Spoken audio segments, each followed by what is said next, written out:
The Game of Life and How to Play It by Florence Scovel Shinn. The Game. Most people consider life a battle, but it is not a battle, it is a game. It is a game, however, which cannot be played successfully without the knowledge of spiritual law, and the Old and the New Testaments give the rules of the game with wonderful clearness. Jesus Christ taught that it was a great game of giving and receiving. Whatsoever a man soweth, that shall he also reap. This means that whatever man sends out in word or deed will return to him. What he gives, he will receive. If he gives hate, he will receive hate. If he gives love, he will receive love. If he gives criticism, he will receive criticism. If he lies, he will be lied to. If he cheats, he will be cheated. We are taught also that the imaging faculty plays a leading part in the game of life. Keep thy heart, or imagination, with all diligence, for out of it are the issues of life. Proverbs 4:23. This means that what man images, sooner or later externalizes in his affairs. I know of a man who feared a certain disease. It was a very rare disease and difficult to get, but he pictured it continually and read about it until it manifested in his body, and he died, the victim of distorted imagination. So we see, to play successfully the game of life, we must train the imaging faculty. A person with an imaging faculty trained to image only good brings into his life every righteous desire of his heart, health, wealth, love, friends, perfect self-expression, his highest ideals. The imagination has been called the scissors of the mind, and it is ever cutting, day by day, the pictures man sees there, and sooner or later he meets his own creations in his outer world. To train the imagination successfully, man must understand the workings of his mind.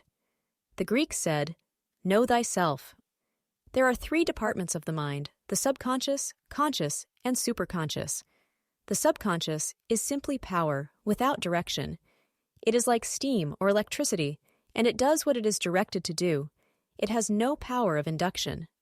Whatever man feels deeply or images clearly is impressed upon the subconscious mind and carried out in minutest detail. For example, a woman I know, when a child, always made believe she was a widow. She dressed up in black clothes and wore a long black veil, and people thought she was very clever and amusing. She grew up and married a man with whom she was deeply in love. In a short time he died, and she wore black and a sweeping veil for many years. The picture of herself as a widow was impressed upon the subconscious mind, and in due time worked itself out, regardless of the havoc created. The conscious mind has been called mortal or carnal mind. It is the human mind and sees life as it appears to he. It sees death, disaster, sickness, poverty, and limitation of every kind, and it impresses the subconscious. The superconscious mind is the God mind within each man and is the realm of perfect ideas. In it is the perfect pattern spoken of by Plato, the divine design. For there is a divine design for each person. There is a place that you are to fill, and no one else can fill, something you are to do, which no one else can do. There is a perfect picture of this in the superconscious mind. It usually flashes across the conscious as an unattainable ideal, something too good to be true. In reality, it is man's true destiny, or destination, flashed to him from the infinite intelligence which is within himself. Many people, however, are in ignorance of their true destinies, and are striving for things and situations which do not belong to them, and would only bring failure and dissatisfaction if attained. For example, a woman came to me and asked me to speak the word that she would marry a certain man with whom she was very much in love. She called him A.B. I replied that this would be a violation of spiritual law, but that I would speak the word for the right man, the divine selection, the man who belonged to her by divine right. I added, if A.B. is the right man, you can't lose him, and if he isn't, you will receive his equivalent. She saw A.B. frequently, but no headway was made in their friendship. One evening she called and said, "Do you know, for the last week, A.B. hasn't seemed so wonderful to me." I replied, "Maybe he is not the divine selection. Another man may be the right one."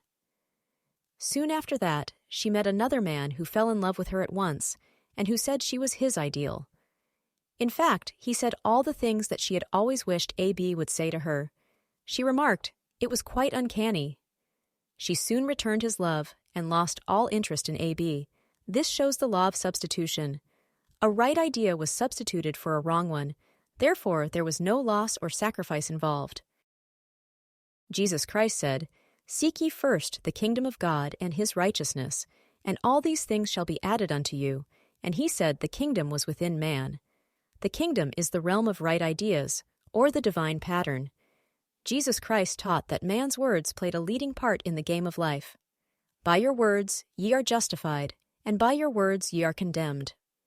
Many people have brought disaster into their lives through idle words.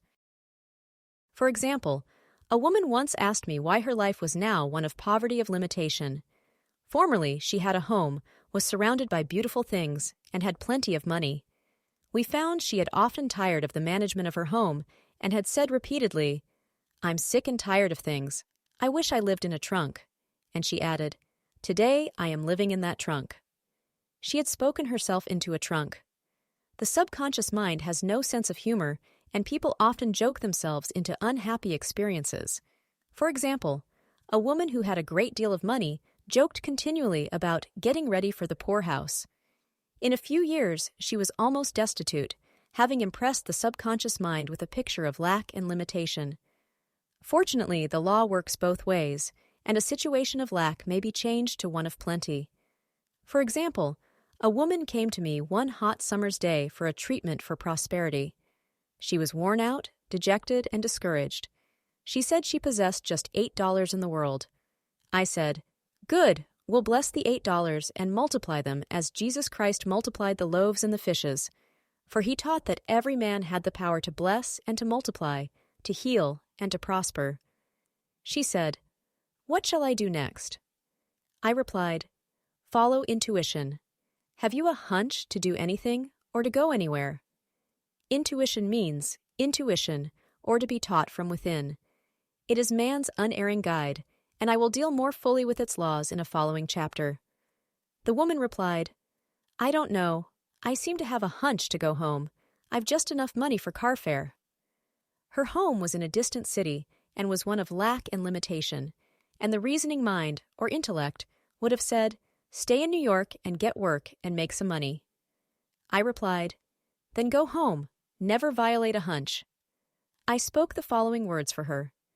Infinite Spirit, open the way for great abundance, for she is an irresistible magnet for all that belongs to her by divine right. I told her to repeat it continually also. She left for home immediately. In calling on a woman one day, she linked up with an old friend of her family. Through this friend, she received thousands of dollars in a most miraculous way. She has said to me often, "Tell people about the woman who came to you with $8 and a hunch."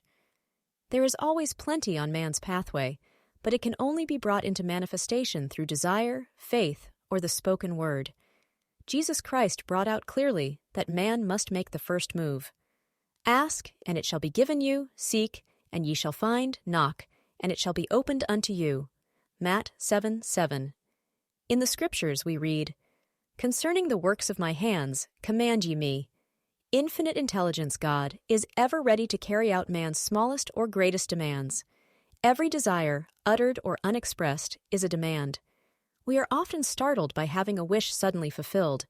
For example, one Easter, having seen many beautiful rose trees in the florist's windows, I wished I would receive one, and for an instant saw it mentally being carried in the door. Easter came, and with it, a beautiful rose tree. I thanked my friend the following day and told her it was just what I had wanted. She replied, "I didn't send you a rose tree, I sent you lilies." The man had mixed the order and sent me a rose tree simply because I had started the law in action and had to have a rose tree. Nothing stands between man and his highest ideals and every desire of his heart but doubt and fear. When man can wish without worrying, every desire will be instantly fulfilled.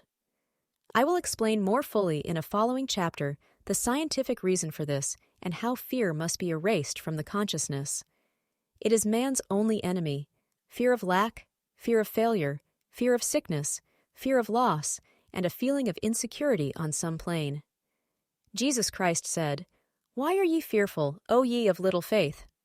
Matt 8:26. So we can see we must substitute faith for fear is only inverted faith. It is faith in evil instead of good. The object of the game of life is to see clearly one's good and to obliterate all mental pictures of evil. This must be done by impressing the subconscious mind with a realization of good. A very brilliant man, who has attained great success, told me he had suddenly erased all fear from his consciousness by reading a sign which hung in a room. He saw printed, in large letters, this statement, "Why worry? It will probably never happen." These words were stamped indelibly upon his subconscious mind, and he has now a firm conviction that only good can come into his life. Therefore, only good can manifest. In the following chapter, I will deal with the different methods of impressing the subconscious mind. It is man's faithful servant, but one must be careful to give it the right orders. Man has ever a silent listener at his side, his subconscious mind. Every thought, every word is impressed upon it and carried out in amazing detail. It is like a singer making a record on the sensitive disc of the phonographic plate. Every note and tone of the singer's voice is registered. If he coughs or hesitates, it is registered also. So let us break all the old bad records in the subconscious mind, the records of our lives which we do not wish to keep, and make new and beautiful ones. Speak these words aloud with power and conviction. I now smash and demolish, by my spoken word, every untrue record in my subconscious mind. They shall return to the dust heap of their native nothingness, for they came from my own vain imaginings. I now make my perfect records through the Christ within, the records of health, wealth, love, and perfect self-expression. This is the square of life, the game completed. In the following chapters, I will show how man can change his conditions by changing his words. Any man who does not know the power of the word is behind the times. Death and life are in the power of the tongue. Proverbs 18:21. The law of prosperity. Yea, the Almighty shall be thy defense, and thou shalt have plenty of silver. One of the greatest messages given to the race through the Scriptures is that God is man's supply, and that man can release, through his spoken word, all that belongs to him by divine right. He must, however, have perfect faith in his spoken word. Isaiah said, My word shall not return unto me void, but shall accomplish that whereunto it is sent. We know now that words and thoughts are a tremendous vibratory force, ever molding man's body and affairs. A woman came to me in great distress and said she was to be sued on the 15th of the month for $3,000. She knew no way of getting the money and was in despair. I told her God was her supply and that there is a supply for every demand. So I spoke the word. I gave thanks that the woman would receive $3,000 at the right time in the right way. I told her she must have perfect faith and act her perfect faith. The 15th came, but no money had materialized. She called me on the phone and asked what she was to do. I replied, It is Saturday, so they won't sue you today. Your part is to act rich, thereby showing perfect faith that you will receive it by Monday. She asked me to lunch with her to keep up her courage. When I joined her at a restaurant, I said, This is no time to economize. Order an expensive luncheon. Act as if you have already received the $3,000. All things whatsoever ye ask in prayer, believing, ye shall receive. You must act as if you had already received. The next morning, she called me on the phone and asked me to stay with her during the day. I said, No, you are divinely protected, and God is never too late. In the evening, she phoned again greatly excited and said, My dear, a miracle has happened. I was sitting in my room this morning when the doorbell rang. I said to the maid, Don't let anyone in. The maid, however, looked out the window and said, It's your cousin with the long white beard. So I said, Call him back. I would like to see him. He was just turning the corner when he heard the maid's voice, and he came back. He talked for about an hour, and just as he was leaving, he said, Oh, by the way, how are finances? I told him I needed the money, and he said, Why, my dear, I will give you $3,000 the first of the month. I didn't like to tell him I was going to be sued. What shall I do? I won't receive it till the first of the month, and I must have it tomorrow. I said, I'll keep on treating. I said, Spirit is never too late. I give thanks she has received the money on the invisible plane and that it manifests on time. The next morning, her cousin called her up and said, "Come to my office this morning and I will give you the money." That afternoon, she had $3,000 to her credit in the bank and wrote checks as rapidly as her excitement would permit. If one asks for success and prepares for failure, he will get the situation the Tia is prepared for. For example, a man came to me asking me to speak the word that a certain debt would be wiped out. I found he spent his time planning what he would say to the man when he did not pay his bill, thereby neutralizing my words. He should have seen himself paying the debt. We have a wonderful illustration of this in the Bible, relating to the 3 kings who were in the desert without water for their men and horses. They consulted the prophet Elisha, who gave them this astonishing message. "Thus saith the Lord, Ye shall not see wind, neither shall ye see rain, yet make this valley full of ditches." Man must prepare for the thing he has asked for when there isn't the slightest sign of it in sight. For example, a woman found it necessary to look for an apartment during the year when there was a great shortage of apartments in New York. It was considered almost an impossibility, and her friends were sorry for her and said, "Isn't it too bad? You'll have to store your furniture and live in a hotel." She replied, "You needn't feel sorry for me. I'm a Superman, and I'll get an apartment." She spoke the words, "Infinite Spirit, open the way for the right apartment." She knew there was a supply for every demand, and that she was unconditioned, working on the spiritual plane, and that one with God is a majority. She had contemplated buying new blankets when the tempter, the adverse thought or reasoning mind, suggested, "Don't buy the blankets. Perhaps, after all, you won't get an apartment and you will have no use for them." She promptly replied, to herself, "I'll dig my ditches by buying the blankets." So she prepared for the apartment, acted as though she already had it. She found one in a miraculous way, and it was given to her, although there were over 200 other applicants. The blankets showed active faith. It is needless to say that the ditches dug by the 3 kings in the desert were filled to overflowing. Read 2 Kings. Getting into the spiritual swing of things is no easy matter for the average person.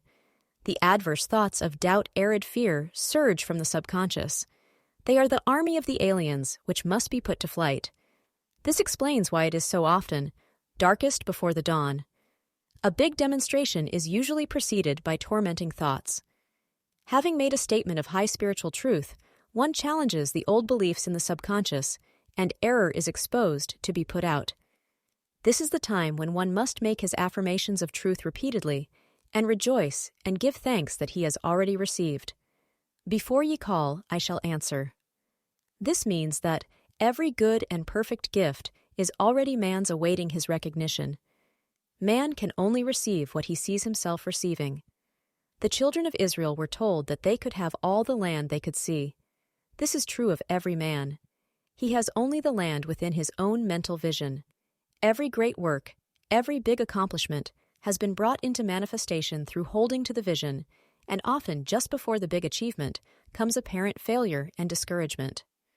The children of Israel, when they reached the Promised Land, were afraid to go in, for they said it was filled with giants who made them feel like grasshoppers. And there we saw the giants, and we were in our own sight as grasshoppers. This is almost every man's experience. However, the one who knows spiritual law is undisturbed by appearance and rejoices while he is yet in captivity. That is, he holds to his vision and gives thanks that the end is accomplished, he has received. Jesus Christ gave a wonderful example of this. He said to his disciples, "Say not ye, there are yet 4 months, and then cometh the harvest? Behold, I say unto you, lift up your eyes and look on the fields, for they are ripe already to harvest." His clear vision pierced the world of matter, and he saw clearly the 4th-dimensional world, things as they really are, perfect and complete in divine mind. So man must ever hold the vision of his journey's end and demand the manifestation of that which he has already received. It may be his perfect health, love, supply, self-expression, home, or friends. They are all finished and perfect ideas registered in divine mind, man's own superconscious mind, and must come through him, not to him. For example, a man came to me asking for treatments for success. It was imperative that he raise, within a certain time, $50,000 for his business. The time limit was almost up when he came to me in despair. No one wanted to invest in his enterprise, and the bank had flatly refused a loan. I replied, "I suppose you lost your temper while at the bank, therefore your power. You can control any situation if you first control yourself." "Go back to the bank," I added, "and I will treat." My treatment was, "You are identified in love with the spirit of everyone connected with the bank. Let the divine idea come out of this situation." He replied, "Woman, you are talking about an impossibility. Tomorrow is Saturday, the bank closes at 12, and my train won't get me there until 10, and the time limit is up tomorrow, and anyway, they won't do it. It's too late." I replied, "God doesn't need any time and is never too late. With Him, all things are possible." I added, "I don't know anything about business, but I know all about God." He replied, "It all sounds fine when I sit here listening to you, but when I go out, it's terrible." He lived in a distant city, and I did not hear from him for a week. Then came a letter. It read, "You were right. I raised the money and will never again doubt the truth of all that you told me." I saw him a few weeks later, and I said, "What happened? You evidently had plenty of time after all." He replied, "My train was late, and I got there just 15 minutes to 12. I walked into the bank quietly and said, 'I have come for the loan,' and they gave it to me without a question." It was the last 15 minutes of the time allotted to him, and Infinite Spirit was not too late. In this instance, the man could never have demonstrated alone. He needed someone to help him hold to the vision. This is what one man can do for another.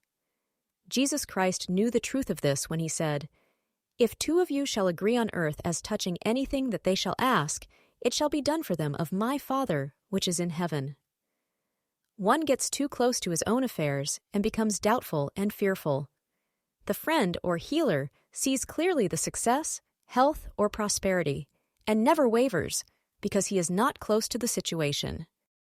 It is much easier to demonstrate for someone else than for oneself, so a person should not hesitate to ask for help if he feels himself wavering. A keen observer of life once said, "No man can fail if some one person sees him successful." Such is the power of the vision, and many a great man has owed his success to a wife, or sister, or a friend who believed in him and held without wavering to the perfect pattern. The power of the word. "By thy words thou shalt be justified, and by thy words thou shalt be condemned." A person knowing the power of the word becomes very careful of his conversation. He has only to watch the reaction of his words to know that they do not return void. Through his spoken word, man is continually making laws for himself. I knew a man who said, "I always miss a car. It invariably pulls out just as I arrive." His daughter said, "I always catch a car. It's sure to come just as I get there." This occurred for years. Each had made a separate law for himself, one of failure, one of success. This is the psychology of superstitions. The horseshoe or rabbit's foot contains no power, but man's spoken word and belief that it will bring him good luck creates expectancy in the subconscious mind and attracts a lucky situation. I find, however, this will not work when man has advanced spiritually and knows a higher law. One cannot turn back and must put away graven images. For example, 2 men in my class had had great success in business for several months, when suddenly everything went to smash. We tried to analyze the situation, and I found instead of making their affirmations and looking to God for success and prosperity, they had each bought a lucky monkey. I said, "Oh, I see. You have been trusting in the lucky monkeys instead of God. Put away the lucky monkeys and call on the law of forgiveness, for man has power to forgive or neutralize his mistakes." They decided to throw the lucky monkeys down a coal hole, and all went well again. This does not mean, however, that one should throw away every lucky ornament or horseshoe about the house, but he must recognize that the power back of it is the one and only power God, and that the object simply gives him a feeling of expectancy. I was with a friend one day who was in deep despair. In crossing the street, she picked up a horseshoe. Immediately, she was filled with joy and hope. She said God had sent her the horseshoe in order to keep up her courage. It was indeed, at that moment, about the only thing that could have registered in her consciousness. Her hope became faith, and she ultimately made a wonderful demonstration. I wish to make the point clear that the men previously mentioned were depending on the monkeys, alone, while this woman recognized the power back of the horse. Shoo. I know, in my own case, it took a long while to get out of a belief that a certain thing brought disappointment. If the thing happened, disappointment invariably followed. I found the only way I could make a change in the subconscious was by asserting, there are not two powers, there is only one power, God. Therefore, there are no disappointments, and this thing means a happy surprise. I noticed a change at once, and happy surprises commenced coming my way. I have a friend who said nothing could induce her to walk under a ladder. I said, if you are afraid, you are giving in to a belief in two powers, good and evil, instead of one. As God is absolute, there can be no opposing power unless man makes the false of evil for himself. To show you believe in only one power, God, and that there is no power or reality in evil, walk under the next ladder you see. Soon after, she went to her bank. She wished to open her box in the safe deposit vault, and there stood a ladder on her pathway. It was impossible to reach the box without passing under the ladder. She quailed with fear and turned back. She could not face the lion on her pathway. However, when she reached the street, my words rang in her ears, and she decided to return and walk under it. It was a big moment in her life, for ladders had held her in bondage for years. She retraced her steps to the vault, and the ladder was no longer there. This so often happens. If one is willing to do a thing he is afraid to do, he does not have to. It is the law of nonresistance, which is so little understood. Someone has said that courage contains genius and magic. Face a situation fearlessly, and there is no situation to face. It falls away of its own weight. The explanation is that fear attracted the ladder on the woman's pathway, and fearlessness removed it. Thus, the invisible forces are ever working for man, who is always pulling the strings himself, though he does not know it. Owing to the vibratory power of words, whatever man voices, he begins to attract. People who continually speak of disease invariably attract it. After man knows the truth, he cannot be too careful of his words. For example, I have a friend who often says on the phone, "Do come to see me and have a fine old-fashioned chat." This old-fashioned chat means an hour of about 500 to 1,000 destructive words, the principal topics being loss, lack, failure, and sickness. I reply, "No, I thank you. I've had enough old-fashioned chats in my life. They are too expensive, but I will be glad to have a new-fashioned chat and talk about what we want, not what we don't want." There is an old saying that man only dares use his words for three purposes: to heal, bless, or prosper.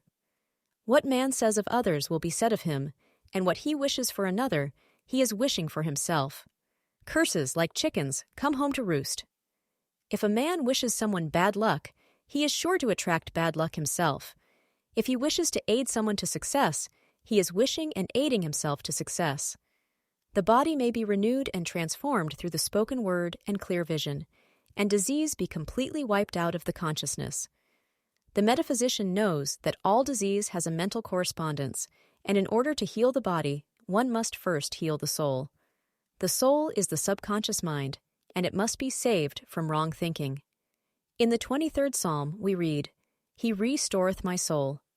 This means that the subconscious mind or soul must be restored with the right ideas, and the mystical marriage is the marriage of the soul and the spirit, or the subconscious and superconscious mind. They must be one. When the subconscious is flooded with the perfect ideas of the superconscious, God and man are one. I and the Father are one. That is, he is one with the realm of perfect ideas. He is the man made in God's likeness and image, imagination, and is given power and dominion over all created things, his mind, body, and affairs. It is safe to say that all sickness and unhappiness come from the violation of the law of love. A new commandment I give unto you, love one another, and in the game of life, love or goodwill takes every trick. For example, a woman I know had for years an appearance of a terrible skin disease. The doctors told her it was incurable, and she was in despair. She was on the stage, and she feared she would soon have to give up her profession, and she had no other means of support. She, however, procured a good engagement, and on the opening night made a great hit. She received flattering notices from the critics and was joyful and elated. The next day, she received a notice of dismissal. A man in the cast had been jealous of her success and had caused her to be sent away. She felt hatred and resentment taking complete possession of her, and she cried out, "Oh God, don't let me hate that man." That night she worked for hours, in the silence. She said, "I soon came into a very deep silence. I seemed to be at peace with myself, with the man, and with the whole world. I continued this for 2 following nights, and on the 3rd day I found I was healed completely of the skin diseasel. In asking for love or goodwill, she had fulfilled the law. For love is the fulfilling of the law. And the disease, which came from subconscious resentment, was wiped out. Continual criticism produces rheumatism, as critical, inharmonious thoughts cause unnatural deposits in the blood, which settle in the joints. False growths are caused by jealousy, hatred, unforgiveness, fear, etc. Every disease is caused by a mind not at ease. I said once in my class, there is no use asking anyone, "What's the matter with you?" We might just as well say, "Who's the matter with you?" Unforgiveness is the most prolific cause of disease. It will harden arteries or liver and affect the eyesight. In its train are endless ills. I called on a woman, one day, who said she was ill from having eaten a poisoned oyster. I replied, "Oh no, the oyster was harmless. You poisoned the oyster. What's the matter with you?" She answered, "Oh, about 19 people." She had quarreled with 19 people and had become so inharmonious that she attracted the wrong oyster. Any inharmony on the external indicates there is mental inharmony. As the within, so the without. Man's only enemies are within himself, and a man's foes shall be they of his own household. Personality is one of the last enemies to be overcome, as this planet is taking its initiation in love. It was Christ's message: peace on earth, goodwill towards man. The enlightened man, therefore, endeavors to perfect himself upon his neighbor. His work is with himself, to send out goodwill and blessings to every man, and the marvelous thing is that if one blesses a man, he has no power to harm him. For example, a man came to me asking to treat for success in business. He was selling machinery, and a rival appeared on the scene with what he proclaimed was a better machine, and my friend feared defeat. I said, "First of all, we must wipe out all fear and know that God protects your interests, and that the divine idea must come out of the situation. That is, the right machine will be sold by the right man to the right man." And I added, "Don't hold one critical thought towards that man. Bless him all day, and be willing not to sell your machine if it isn't the divine idea." So he went to the meeting, fearless and non-resistant, and blessing the other man. He said the outcome was very remarkable. The other man's machine refused to work, and he sold his without the slightest difficulty. But I say unto you, love your enemies, bless them that curse you, do good to them that hate you, and pray for them which spitefully use you and persecute you. Goodwill produces a great aura of protection about the one who sends it, and no weapon that is formed against him shall prosper. In other words, love and goodwill destroy the enemies within one's self. Therefore, one has no enemies on the external. There is peace on earth for him who sends goodwill to man. The Law of Nonresistance. Resist not evil. Be not overcome of evil, but overcome evil with good. Nothing on earth can resist an absolutely non-resistant person. The Chinese say that water is the most powerful element because it is perfectly non-resistant. It can wear away a rock and sweep all before it. Jesus Christ said, "Resist not evil," for he knew in reality there is no evil, therefore nothing to resist. Evil has come of man's vain imagination or a belief in two powers, good and evil. There is an old legend that Adam and Eve ate of Maya, the tree of illusion, and saw two powers instead of one power, God. Therefore, evil is a false law man has made for himself through psychoma or soul sleep. Soul sleep means that man's soul has been hypnotized by the race belief of sin, sickness, and death, etc., which is carnal or mortal thought, and his affairs have outpictured his illusions. We have read in a preceding chapter that man's soul is his subconscious mind, and whatever he feels deeply, good or bad, is outpictured by that faithful servant. His body and affairs show forth what he has been picturing. The sick man has pictured sickness, the poor man, poverty, the rich man, wealth. People often say, "Why does a little child attract illness when it is too young even to know what it means?" I answer that children are sensitive and receptive to the thoughts of others about them and often outpicture the fears of their parents. I heard a metaphysician once say, "If you do not run your subconscious mind yourself, someone else will run it for you." Mothers often, unconsciously, attract illness and disaster to their children by continually holding them in thoughts of fear and watching for symptoms. For example, a friend asked a woman if her little girl had had the measles. She replied promptly, "Not yet." This implied that she was expecting the illness and therefore preparing the way for what she did not want for herself and child. However, the man who is centered and established in right thinking, the man who sends out only goodwill to his fellow man, and who is without fear, cannot be touched or influenced by the negative thoughts of others. In fact, he could then receive only good thoughts, as he himself sends forth only good thoughts. Resistance is hell, for it places man in a state of torment. A metaphysician once gave me a wonderful recipe for taking every trick in the game of life. It is the acme of non-resistance. He gave it in this way. At one time in my life, I baptized children, and of course, they had many names. Now I no longer baptize children, but I baptize events, but give every event the same name. If I have a failure, I baptize it success, in the name of the Father, and of the Son, and of the Holy Ghost. In this, we see the great law of transmutation, founded on non-resistance. Through his spoken word, every failure was transmuted into success. For example, a woman who required money and who knew the spiritual law of opulence was thrown continually in a business way with a man who made her feel very poor. He talked lack and limitation, and she commenced to catch his poverty thoughts, so she disliked him and blamed him for her failure. She knew in order to demonstrate her supply, she must first feel that she had received. A feeling of opulence must precede its manifestation. It dawned upon her, one day, that she was resisting the situation and seeing two powers instead of one. So she blessed the man and baptized the situation success. She affirmed, "As there is only one power, God, this man is here for my good and my prosperity." Just what he did not seem to be there for.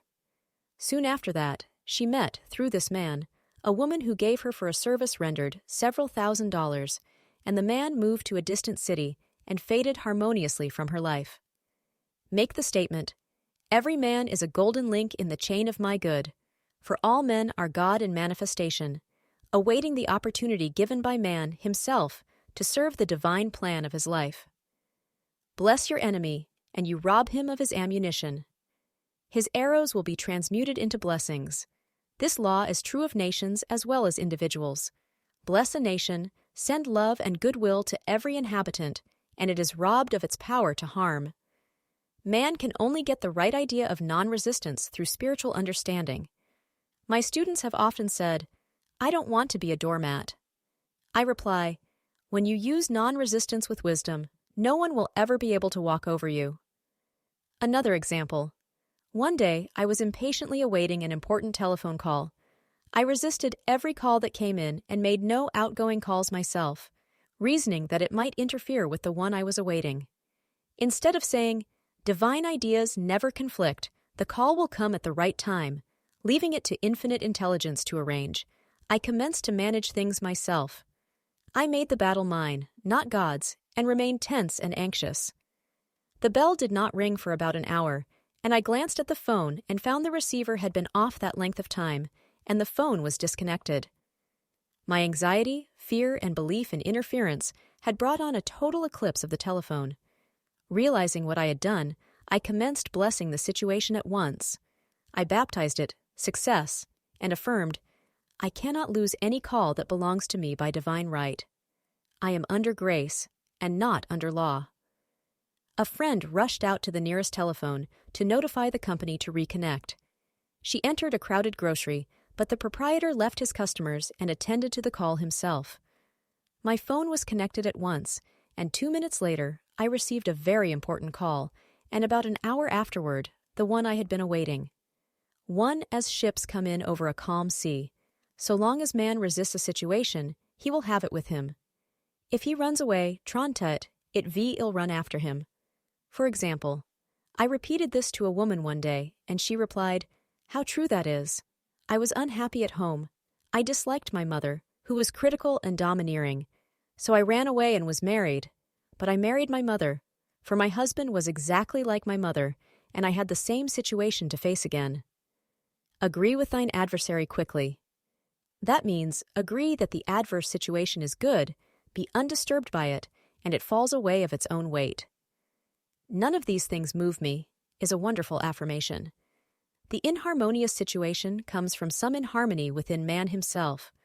When there is, in him, no emotional response to an inharmonious situation, it fades away forever from his pathway. So we see man's work is ever with himself. People have said to me, "Give treatments to change my husband or my brother." I reply, "No, I will give treatments to change you. When you change, your husband and your brother will change." One of my students was in the habit of lying. I told her it was a failure method, and if she lied, she would be lied to. She replied, "I don't care. I can't possibly get along without lying." One day, she was speaking on the phone to a man with whom she was very much in love. She turned to me and said, "I don't trust him. I know he's lying to me." I replied, "Well, you lie yourself, so someone has to lie to you, and you will be sure it will be just the person you want the truth from." Some time after that, I saw her, and she said, "I'm cured of lying." I questioned, "What cured you?" She replied, "I have been living with a woman who lied worse than I did." One is often cured of his faults by seeing them in others. Life is a mirror, and we find only ourselves reflected in our associates. Living in the past is a failure method and a violation of spiritual law. Jesus Christ said, "Behold, now is the accepted time. Now is the day of salvation." Lot's wife looked back and was turned into a pillar of salt. The robbers of time are the past and the future. Man should bless the past and forget it if it keeps him in bondage, and bless the future, knowing it has in store for him endless joys, but live fully in the now. For example, a woman came to me complaining that she had no money with which to buy Christmas gifts. She said, "Last year was so different. I had plenty of money and gave lovely presents, and this year I have scarcely a cent." I replied, "You will never demonstrate money while you are pathetic and live in the past. Live fully in the now and get ready to give Christmas presents. Dig your ditches and the money will come." She exclaimed, "I know what to do. I will buy some tinsel twine, Christmas seals, and wrapping paper." I replied, "Do that, and the presents will come and stick themselves to the Christmas seals." This, too, was showing financial fearlessness and faith in God, as the reasoning mind said, "Keep every cent you have, as you are not sure you will get any more." She bought the seals, paper, and twine, and a few days before Christmas, received a gift of several $100s. Buying the seals and twine had impressed the subconscious with expectancy and opened the way for the manifestation of the money. She purchased all the presents in plenty of time. Man must live suspended in the moment. Look well, therefore, to this day. Such is the salutation of the dawn. He must be spiritually alert, ever awaiting his leads, taking advantage of every opportunity. One day, I said continually, silently, "Infinite Spirit, don't let me miss a trick." And something very important was told to me that evening. It is most necessary to begin the day with right words. Make an affirmation immediately upon waking. For example, "Thy will be done this day. Today is a day of completion. I give thanks for this perfect day. Miracle shall follow miracle, and wonders shall never cease." Make this a habit, and one will see wonders and miracles come into his life. One morning, I picked up a book and read, Look with wonder at that which is before you. It seemed to be my message for the day, so I repeated again and again, look with wonder at that which is before you. At about noon, a large sum of money was given me, which I had been desiring for a certain purpose. In a following chapter, I will give affirmations that I have found most effective. However, one should never use an affirmation unless it is absolutely satisfying and convincing to his own consciousness, and often an affirmative is changed to suit different people. For example, the following has brought success to many. I have a wonderful work, in a wonderful way, I give wonderful service, for wonderful pay. I gave the first 2 lines to one of my students, and she added the last 2. It made a most powerful statement, as there should always be perfect payment for perfect service, and a rhyme sinks easily into the subconscious. She went about singing it aloud, and soon did receive wonderful work in a wonderful way, and gave wonderful service for wonderful pay. Another student, a businessman, took it and changed the word work to business. He repeated, I have a wonderful business in a wonderful way, and I give wonderful service for wonderful pay. That afternoon, he made a $41,000 deal, though there had been no activity in his affairs for months. Every affirmation must be carefully worded and completely cover the ground. For example, I knew a woman who was in great need and made a demand for work.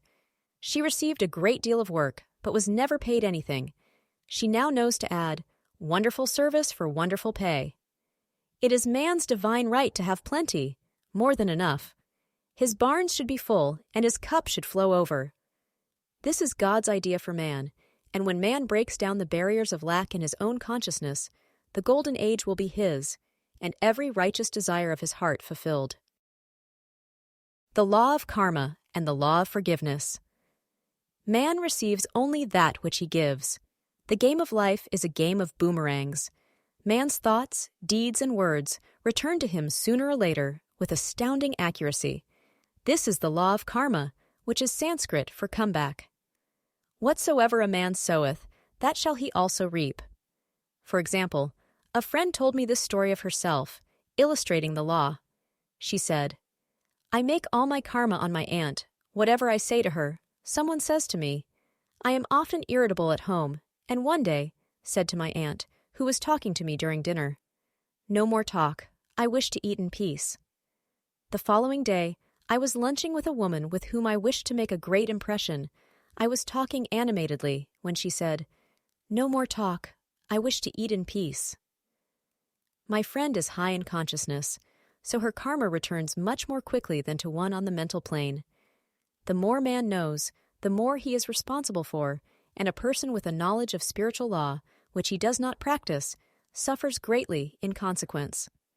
The fear of the Lord, law, is the beginning of wisdom. If we read the word Lord, law, it will make many passages in the Bible much clearer. Vengeance is mine, I will repay, saith the Lord. Law. It is the law which takes vengeance, not God. God sees man perfect, created in his own image, imagination, and given power and dominion. This is the perfect idea of man, registered in divine mind, awaiting man's recognition. For man can only be what he sees himself to be, and only attain what he sees himself attaining. Nothing ever happens without an onlooker, is an ancient saying. Man sees first his failure or success, his joy or sorrow, before it swings into visibility from the scenes set in his own imagination. We have observed this in the mother picturing disease for her child, or a woman seeing success for her husband. Jesus Christ said, and ye shall know the truth, and the truth shall make you free. So we see freedom, from all unhappy conditions, comes through knowledge, a knowledge of spiritual law. Obedience precedes authority, and the law obeys man when he obeys the law. The law of electricity must be obeyed before it becomes man's servant. When handled ignorantly, it becomes man's deadly foe. So with the laws of mind. For example, a woman with a strong personal will wished she owned a house which belonged to an acquaintance, and she often made mental pictures of herself living in the house. In the course of time, the man died, and she moved into the house. Several years afterwards, coming into the knowledge of spiritual law, she said to me, "Do you think I had anything to do with that man's death?" I replied, "Yes, your desire was so strong, Everything made way for it, but you paid your karmic debt. Your husband, whom you loved devotedly, died soon after, and the house was a white elephant on your hands for years. The original owner, however, could not have been affected by her thoughts had he been positive in the truth, nor her husband, but they were both under karmic law. The woman should have said, feeling the great desire for the house, "Infinite intelligence, give me the right house, equally as charming as this, the house which is mine by divine right." The divine selection would have given perfect satisfaction and brought good to all. The divine pattern is the only safe pattern to work by. Desire is a tremendous force and must be directed in the right channel. Chaos ensues. In demonstrating, the most important step is the first step to ask aright. Man should always demand only that which is his by divine right. To go back to the illustration, had the woman taken this attitude, "If this house I desire is mine, I cannot lose it. If it is not, give me its equivalent," the man might have decided to move out harmoniously, had it been the divine selection for her, or another house would have been substituted. Anything forced into manifestation through personal will is always ill-got and has ever bad success. Man is admonished, "My will be done, not thine," and the curious thing is, man always gets just what he desires when he does relinquish personal will, thereby enabling infinite intelligence to work through him. Stand ye still and see the salvation of the Lord. Law. For example, a woman came to me in great distress. Her daughter had determined to take a very hazardous trip, and the mother was filled with fear. She said she had used every argument, had pointed out the dangers to be encountered, and forbidden her to go, but the daughter became more and more rebellious and determined. I said to the mother, "You are forcing your personal will upon your daughter, which you have no right to do, and your fear of the trip is only attracting it, for man attracts what he fears." I added, "Let go and take your mental hands off, put it in God's hands, and use this statement." I put this situation in the hands of infinite love and wisdom. If this trip is the divine plan, I bless it and no longer resist. But if it is not divinely planned, I give thanks that it is now dissolved and dissipated. A day or two after that, her daughter said to her, "Mother, I have given up the trip," and the situation returned to its native nothingness. It is learning to stand still, which seems so difficult for man. I have dealt more fully with this law in the chapter on non-resistance. I will give another example of sowing and reaping, which came in the most curious way. A woman came to me saying she had received a counterfeit $20 bill given to her at the bank. She was much disturbed, for, she said, "The people at the bank will never acknowledge their mistake." I replied, "Let us analyze the situation and find out why you attracted it." She thought a few moments and exclaimed, "I know it. I sent a friend a lot of stage money, just for a joke." So the law had sent her some stage money, for it doesn't know anything about jokes. I said, "Now we will call on the law of forgiveness and neutralize the situation." Christianity is founded upon the law of forgiveness. Christ has redeemed us from the curse of the karmic law, and the Christ within each man is his Redeemer and salvation from all inharmonious conditions. So I said, "Infinite Spirit, we call on the law of forgiveness and give thanks that she is under grace and not under law, and cannot lose this $20 which is hers by divine right. Now," I said, "go back to the bank and tell them fearlessly that it was given you there by mistake."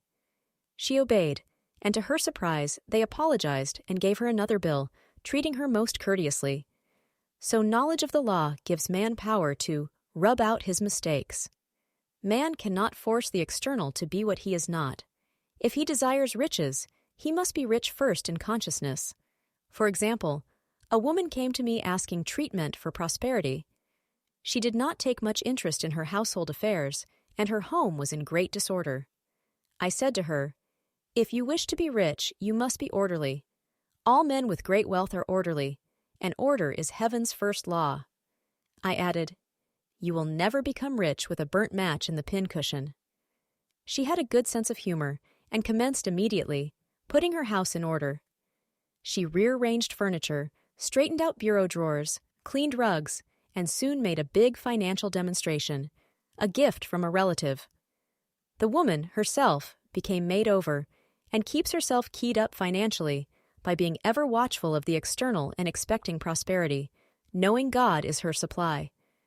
Many people are in ignorance of the fact that gifts and things are investments, and that hoarding and saving invariably lead to loss.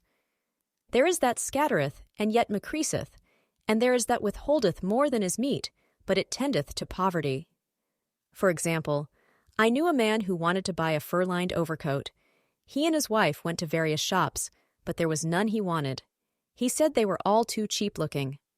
At last he was shown one, the salesman said was valued at $1,000, but which the manager would sell him for $500, as it was late in the season. His financial possessions amounted to about $700. The reasoning mind would have said, "You can't afford to spend nearly all you have on a coat." But he was very intuitive and never reasoned. He turned to his wife and said, "If I get this coat, I'll make a ton of money." So his wife consented, weakly. About a month later, he received a $10,000 commission. The coat made him feel so rich, it linked him with success and prosperity. Without the coat, he would not have received the commission. It was an investment paying large dividends. If man ignores these leadings to spend or to give, the same amount of money will go in an uninteresting or unhappy way. For example, a woman told me on Thanksgiving Day she informed her family that they could not afford a Thanksgiving dinner. She had the money, but decided to save it. A few days later, someone entered her room and took from the bureau drawer the exact amount the dinner would have cost. The law always stands back of the man who spends fearlessly, with wisdom. For example, one of my students was shopping with her hattle nephew. The child clamored for a toy, which she told him she could not afford to buy. She realized suddenly that she was seeking lack and not recognizing God as her supply.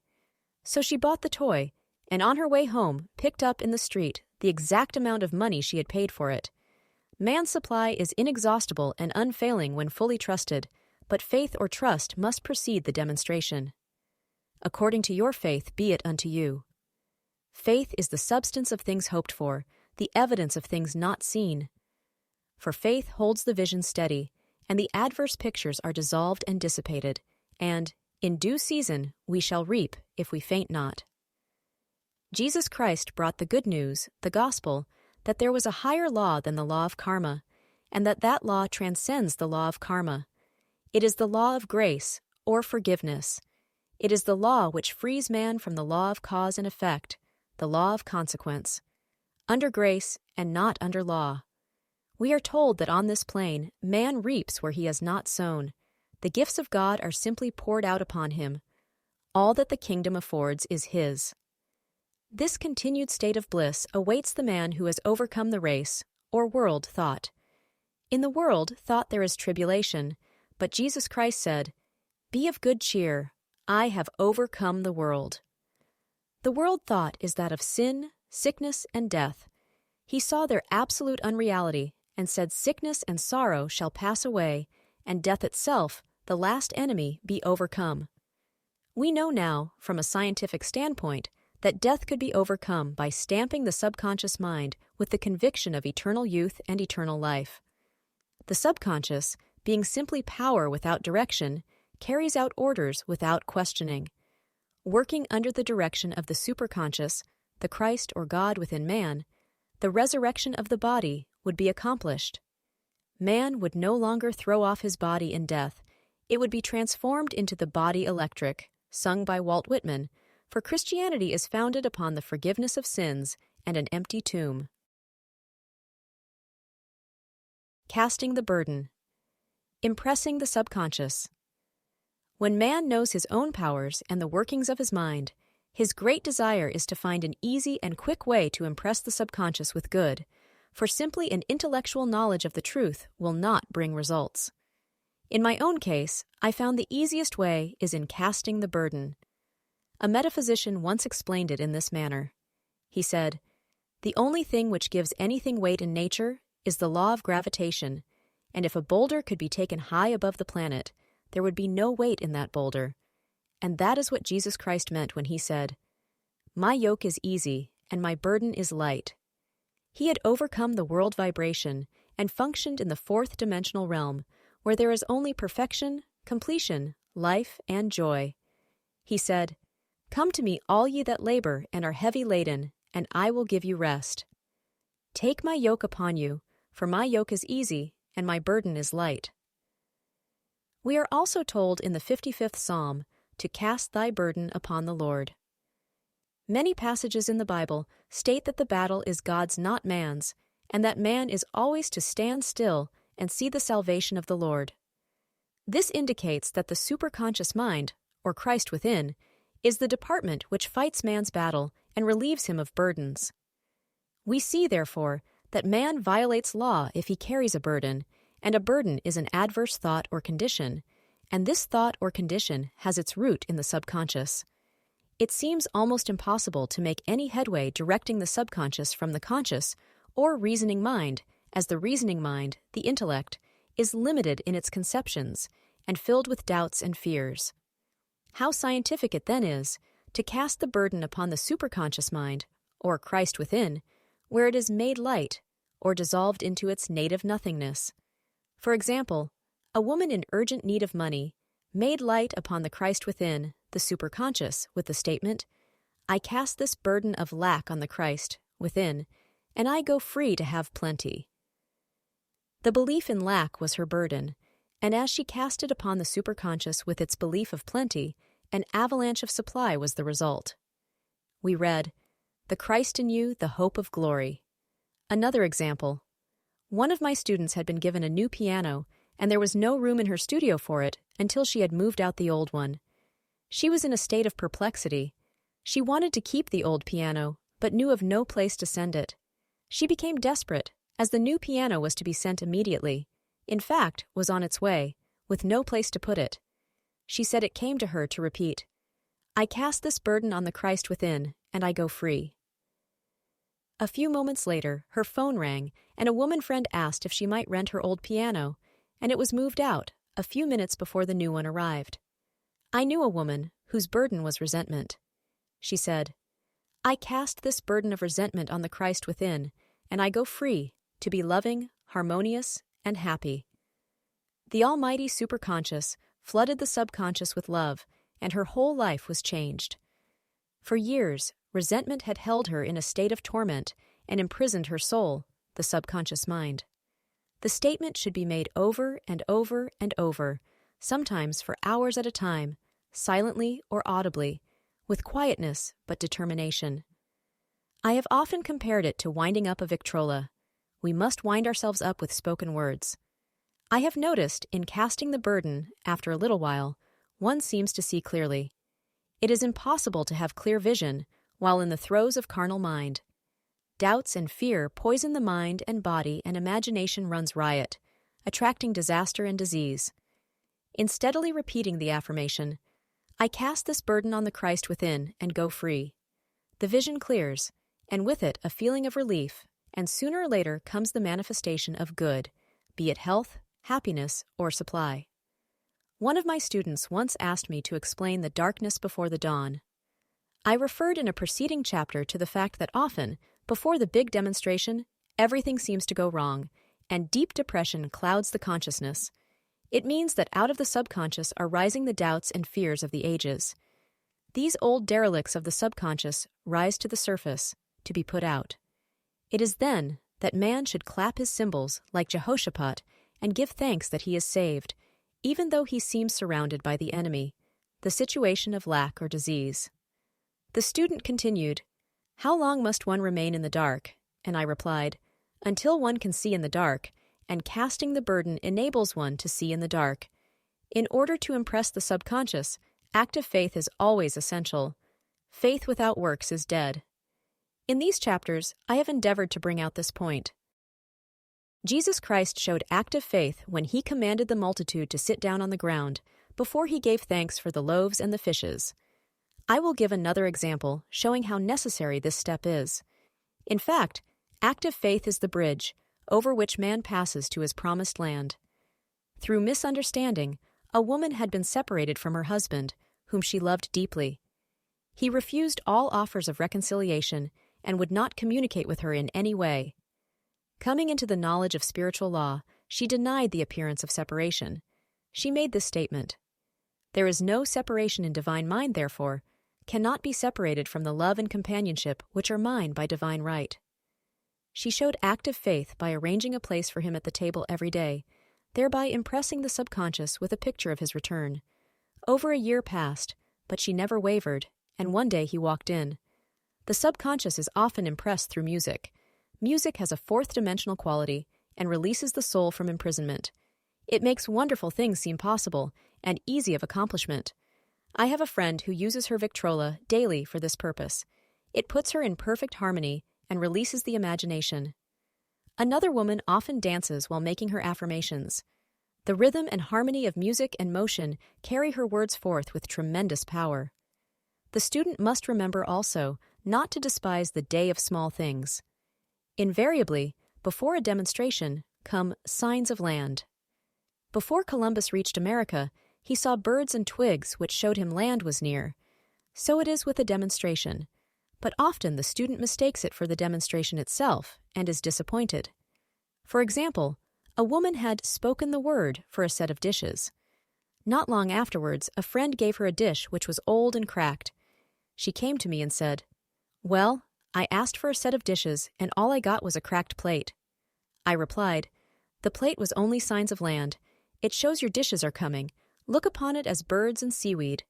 And not long afterwards the dishes came. Continually, making believe impresses the subconscious. If one makes believe he is rich and makes believe he is successful, in due time he will reap. Children are always making believe, and except ye be converted and become as little children, ye shall not enter the kingdom of heaven. For example, I know of a woman who is very poor, but no one could make her feel poor. She earned a small amount of money from rich friends who constantly reminded her of her poverty and to be careful and saving. Regardless of their admonitions, she would spend all her earnings on a hat or make someone a gift and be in a rapturous state of mind. Her thoughts were always centered on beautiful clothes and rings and things, but without envying others. She lived in the world of the wondrous, and only riches seemed real to her. Before long, she married a rich man, and the rings and things became visible. I do not know whether the man was the divine selection, but opulence had to manifest in her life, as she had imaged only opulence. There is no peace or happiness for man until he has erased all fear from the subconscious. Fear is misdirected energy and must be redirected or transmuted into faith. Jesus Christ said, "Why are ye fearful, O ye of little faith?" All things are possible to him that believeth. I am asked so often by my students, "How can I get rid of fear?" I reply, "By walking up to the thing you are afraid of." The lion takes its fierceness from your fear. Walk up to the lion, and he will disappear. Run away, and he runs after you. I have shown in previous chapters how the lion of lack disappeared when the individual spent money fearlessly, showing faith that God was his supply, and therefore unfailing. Many of my students have come out of the bondage of poverty and are now bountifully supplied through losing all fear of letting money go out. The subconscious is impressed with the truth that God is the giver and the gift. Therefore, as one is one with the giver, he is one with the gift. A splendid statement is, "I now thank God the giver for God the gift." Man has so long separated himself from his good and his supply through thoughts of separation and lack that sometimes it takes dynamite to dislodge these false ideas from the subconscious, and the dynamite is a big situation. We see in the foregoing illustration how the individual was freed from his bondage by showing fearlessness. Man should watch himself hourly to detect if his motive for action is fear or faith. Choose ye this day whom we shall serve, fear or faith. Perhaps one's fear is of personality. Then do not avoid the people feared. Be willing to meet them cheerfully, and they will either prove golden links in the chain of one's good or disappear harmoniously from one's pathway. Perhaps one's fear is of disease or germs. Then one should be fearless and undisturbed in a germ-laden situation, and he would be immune. One can only contract germs while vibrating at the same rate as the germ, and fear drags men down to the level of the germ. Of course, the disease-laden germ is the product of carnal mind, as all thought must objectify. Germs do not exist in the superconscious or divine mind, therefore are the product of man's vain imagination. In the twinkling of an eye, man's release will come when he realizes there is no power in evil. The material world will fade away, and the fourth dimensional world, the world of the wondrous, will swing into manifestation. And I saw a new heaven and a new earth, and there shall be no more death, neither sorrow nor crying, neither shall there be any more pain, for the former things are passed away. Love. Every man on this planet is taking his initiation in love. A new commandment I give unto you, that ye love one another. Ouspensky states in Tertium Organum that love is a cosmic phenomenon and opens to man the fourth dimensional world, the world of the wondrous. Real love is selfless and free from fear. It pours itself out upon the object of its affection without demanding any return. Its joy is in the joy of giving. Love is God in manifestation and the strongest magnetic force in the universe. Pure, unselfish love draws to itself its own. It does not need to seek or demand. Scarcely anyone has the faintest conception of real love. Man is selfish, tyrannical, or fearful in his affections, thereby losing the thing he loves. Jealousy is the worst enemy of love, for the imagination runs riot, seeing the loved one attracted to another, and invariably, these fears objectify if they are not neutralized. For example, a woman came to me in deep distress. The man she loved had left her for other women and said he never intended to marry her. She was torn with jealousy and resentment and said she hoped he would suffer as he had made her suffer, and added, "How could he leave me when I loved him so much?" I replied, "You are not loving that man, you are hating him," and added, "You can never receive what you have never given. Give a perfect love, and you will receive a perfect love. Perfect yourself on this man. Give him a perfect, unselfish love, demanding nothing in return. Do not criticize or condemn, and bless him wherever he is." She replied, "No, I won't bless him unless I know where he is." "Well," I said, "that is not real love.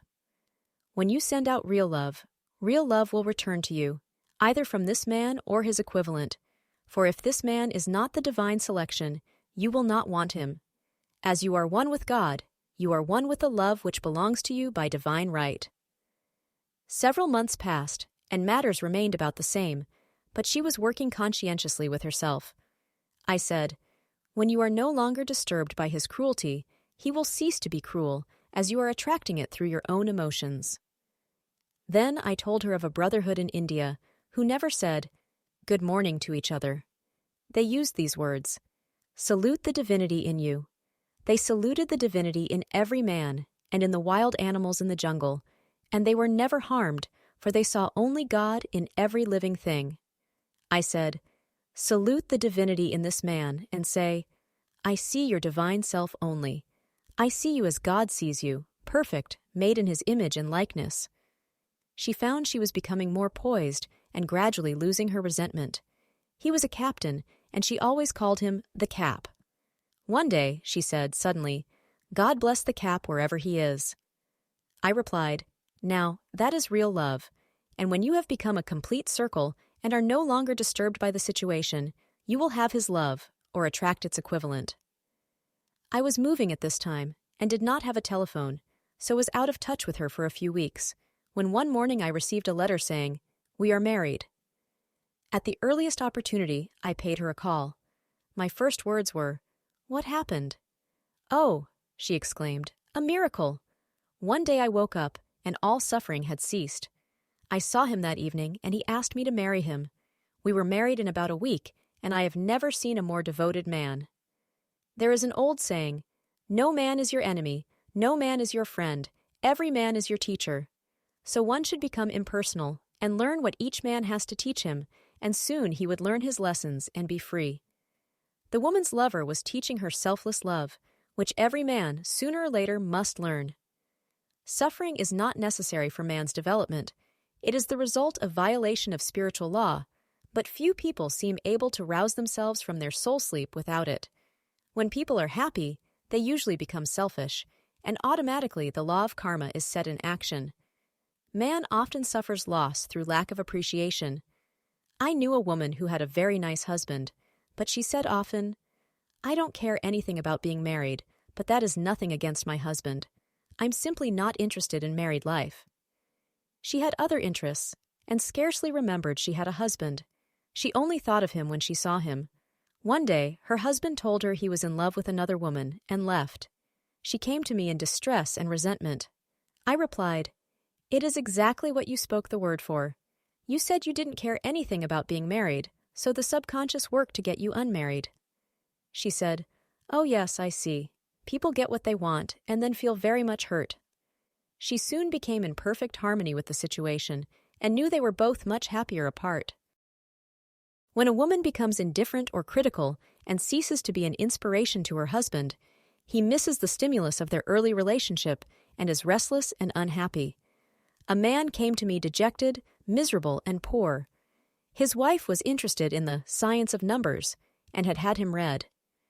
It seems the report was not very favorable, for he said, "My wife says I'll never amount to anything because I am a 2. I replied, "I don't care what your number is. You are a perfect idea in divine mind, and we will demand the success and prosperity which are already planned for you by that infinite intelligence." Within a few weeks, he had a very fine position, and a year or two later, he achieved a brilliant success as a writer. No man is a success in business unless he loves his work. The picture the artist paints for love of his art is his greatest work. The potboiler is always something to live down. No man can attract money if he despises it. Many people are kept in poverty by saying, "Money means nothing to me, and I have a contempt for people who have it." This is the reason so many artists are poor. Their contempt for money separates them from it. I remember hearing one artist say of another, "He's no good as an artist, he has money in the bank." This attitude of mind, of course, separates man from his supply. He must be in harmony with a thing in order to attract it. Money is God in manifestation, as freedom from want and limitation, but it must be always kept in circulation and put to right uses. Hoarding and saving react with grim vengeance. This does not mean that man should not have houses and lots, stocks and bonds, for the barns of the righteous man shall be full. It means man should not hoard even the principal if an occasion arises when money is necessary. In letting it go out fearlessly and cheerfully, he opens the way toward more to come in, for God is man's unfailing and inexhaustible supply. This is the spiritual attitude towards money, and the great bank of the universal never fails. We see an example of hoarding in the film production of Greed. The woman won $5,000 in a lottery, but would not spend it. She hoarded and saved, let her husband suffer and starve, and eventually she scrubbed floors for a living. She loved the money itself and put it above everything, and one night she was murdered and the money taken from her. This is an example of where love of money is the root of all evil. Money in itself is good and beneficial, but used for destructive purposes, hoarded and saved, or considered more important than love, brings disease and disaster and the loss of the money itself. Follow the path of love, and all things are added, for God is love, and God is supply. Follow the path of selfishness and greed, and the supply vanishes, or man is separated from it. For example, I knew the case of a very rich woman who hoarded her income. She rarely gave anything away, but bought and bought and bought things for herself. She was very fond of necklaces, and a friend once asked her how many she possessed. She replied, 67. She bought them and put them away, carefully wrapped in tissue paper. Had she used the necklaces, it would have been quite legitimate, but she was violating the law of use. Her closets were filled with clothes she never wore and jewels which never saw the light. The woman's arms were gradually becoming paralyzed from holding on to things, and eventually she was considered incapable of looking after her affairs, and her wealth was handed over to others to manage. So man, in ignorance of the law, brings about his own destruction. All disease, all unhappiness, come from the violation of the law of love.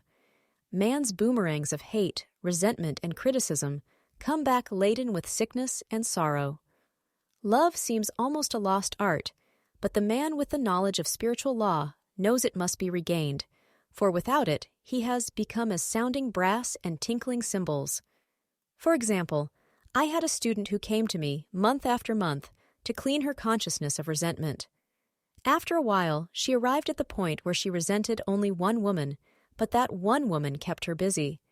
Little by little, she became poised and harmonious, and one day, all resentment was wiped out. She came in radiant and exclaimed, "You can't understand how I feel." The woman said something to me, and instead of being furious, I was loving and kind, and she apologized and was perfectly lovely to me. No one can understand the marvelous lightness I feel within. Love and goodwill are invaluable in business. For example, a woman came to me, complaining of her employer. She said she was cold and critical and knew she did not want her in the position. "Well," I replied, "salute the divinity in the woman and send her love." She said, "I can't. She's a marble woman." I answered, "You remember the story of the sculptor who asked for a certain piece of marble. He was asked why he wanted it, and he replied, 'Because there is an angel in the marble,' and out of it he produced a wonderful work of art." She said, "Very well, I'll try it." A week later she came back and said, "I did what you told me to, and now the woman is very kind and took me out in her car." People are sometimes filled with remorse for having done someone an unkindness, perhaps years ago. If the wrong cannot be righted, its effect can be neutralized by doing someone a kindness in the present. "This one thing I do, forgetting those things which are behind and reaching forth unto those things which are before." Sorrow, regret, and remorse tear down the cells of the body and poison the atmosphere of the individual. A woman said to me in deep sorrow, "Treat me to be happy and joyous, for my sorrow makes me so irritable with the members of my family that I keep making more karma." I was asked to treat a woman who was mourning for her daughter. I denied all belief in loss and separation, and affirmed that God was the woman's joy, love, and peace. The woman gained her poise at once, but sent word by her son not to treat any longer, because she was so happy it wasn't respectable. So, mortal mind loves to hang on to its griefs and regrets. I knew a woman who went about bragging of her troubles, so of course she always had something to brag about. The old idea was if a woman did not worry about her children, she was not a good mother. Now we know that mother fear is responsible for many of the diseases and accidents which come into the lives of children. For fear pictures vividly the disease or situation feared, and these pictures objectify, if not neutralized. Happy is the mother who can say sincerely that she puts her child in God's hands, and knows, therefore, that he is divinely protected. For example, a woman awoke suddenly, in the night, feeling her brother was in great danger. Instead of giving in to her fears, she commenced making statements of truth, saying, "Man is a perfect idea in divine mind, and is always in his right place. Therefore, my brother is in his right place, and is divinely protected." The next day, she found that her brother had been in close proximity to an explosion in a mine, but had miraculously escaped. So man is his brother's keeper, in thought, and every man should know that the thing he loves dwells in the secret place of the Most High, and abides under the shadow of the Almighty. There shall no evil befall thee, neither shall any plague come nigh thy dwelling. Perfect love casteth out fear. He that feareth is not made perfect in love, and love is the fulfilling of the law. Intuition or guidance. In all thy ways acknowledge him, and he shall direct thy paths. There is nothing too great of accomplishment for the man who knows the power of his word, and who follows his intuitive leads. By the word, he starts in action unseen forces, and can rebuild his body or remold his affairs. It is, therefore, of the utmost importance to choose the right words, and the student carefully selects the affirmation he wishes to catapult into the invisible. He knows that God is his supply, that there is a supply for every demand, and that his spoken word releases this supply. Ask, and ye shall receive. Man must make the first move. Draw nigh to God, and he will draw nigh to you. I have often been asked just how to make a demonstration. I reply, speak the word and then do not do anything until you GE'd a definite lead. Demand the lead, saying, "Infinite Spirit, reveal to me the way. Let me know if there is anything for me to do." The answer will come through intuition, or hunch, a chance remark from someone, or a passage in a book, etc., etc. The answers are sometimes quite startling in their exactness. For example, a woman desired a large sum of money. She spoke the words, "Infinite Spirit, open the way for my immediate supply. Let all that is mine by divine right now reach me in great avalanches of abundance." Then she added, "Give me a definite lead. Let me know if there is anything for me to do." The thought came quickly. Give a certain friend, who had helped her spiritually, $100. She told her friend, who said, "Wait and get another lead before giving it." So she waited, and that day met a woman who said to her, "I gave someone $1 today. It was just as much for me as it would be for you to give someone 100. This was indeed an unmistakable lead, so she knew she was right in giving the $100.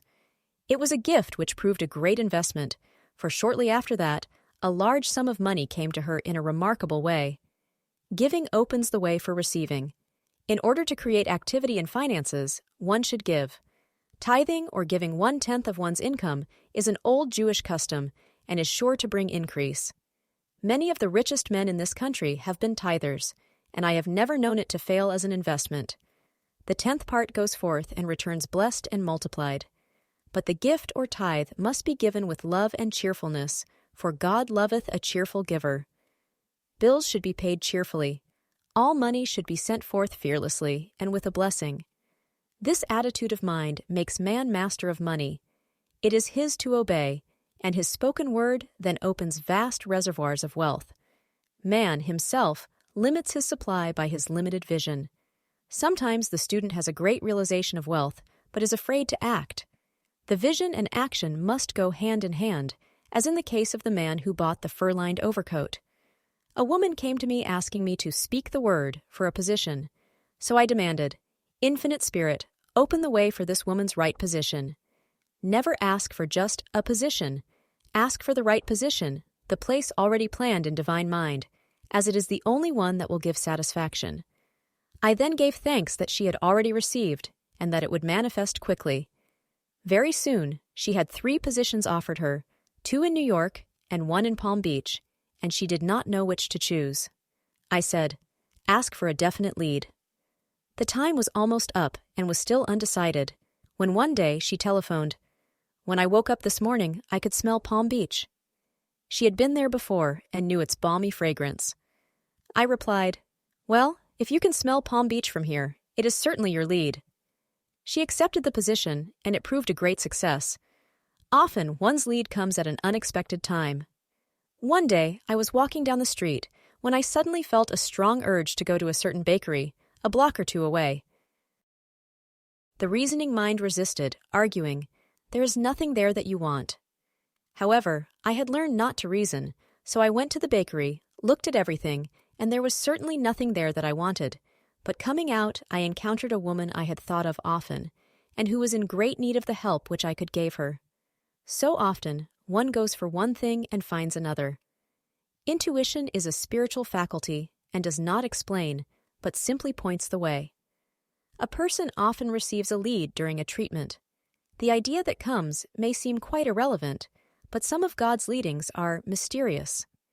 In the class, one day, I was treating that each individual would receive a definite lead. A woman came to me afterwards and said, "While you were treating, I got the hunch to take my furniture out of storage and get an apartment." The woman had come to be treated for health. I told her I knew in getting a home of her own, her health would improve, and I added, "I believe your trouble, which is a congestion, has come from having things stored away. Congestion of things causes congestion in the body. You have violated the law of use, and your body is paying the penalty." So I gave thanks that divine order was established in her mind, body, and affairs. People little dream of how their affairs react on the body. There is a mental correspondence for every disease. A person might receive instantaneous healing through the realization of his body being a perfect idea in divine mind, and, therefore, whole and perfect. But if he continues his destructive thinking, hoarding, hating, fearing, condemning, the disease will return. Jesus Christ knew that all sickness came from sin, but admonished the leper after the healing to go and sin no more, lest a worse thing come upon him. So man's soul, or subconscious mind, must be washed whiter than snow for permanent healing, and the metaphysician is always delving deep for the correspondence. Jesus Christ said, "Condemn not, lest ye also be condemned. Judge not, lest ye be judged." Many people have attracted disease and unhappiness through condemnation of others. What man condemns in others, he attracts to himself. For example, a friend came to me in anger and distress because her husband had deserted her for another woman. She condemned the other woman and said continually, she knew he was a married man and had no right to accept his attentions. I replied, "Stop condemning the woman, bless her, and be through with the situation. Otherwise, you are attracting the same thing to yourself." She was deaf to my words, and a year or two later became deeply interested in a married man, herself. Man picks up a live wire whenever he criticizes or condemns, and may expect a shock. Indecision is a stumbling block in many a pathway. In order to overcome it, make the statement repeatedly, "I am always under direct inspiration. I make right decisions, quickly." These words impress the subconscious, and soon one finds himself awake and alert, making his right moves without hesitation. I have found it destructive to look to the psychic plane for guidance, as it is the plane of many minds and not the one mind. As man opens his mind to subjectivity, he becomes a target for destructive forces. The psychic plane is the result of man's mortal thought and is on the plane of opposites. He may receive either good or bad messages. The science of numbers and the reading of horoscopes keep man down on the mental or mortal plane, for they deal only with the karmic path. I know of a man who should have been dead years ago, according to his horoscope, but he is alive and a leader of one of the biggest movements in this country for the uplift of humanity. It takes a very strong mind to neutralize a prophecy of evil. The student should declare, "Every false prophecy shall come to naught. Every plan my Father in heaven has not planned shall be dissolved and dissipated. The divine idea now comes to pass."